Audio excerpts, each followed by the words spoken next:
xəstəmiz 72 yaşında xanımdır.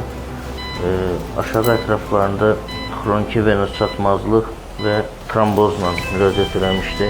Varikoz venaların trombozu ilə. İndi əməliyyatı icra edirik. İşləməyən damarları, həm də trombofibrit olmuş damarları xaric edəcək. Gördüyünüz kimi kiçik dəliklərdən bütün perforanlar bağlandı. Tromboz olan nahiyə. İndi tromboz olan nahiyəmiz buradır. Buradan biz bütün o varikoz genişlənmiş, tromblaşmış damarları çıxardacağıq. Bu damarın içindən belə çıxan gördüyünüz bunlar tromblardır.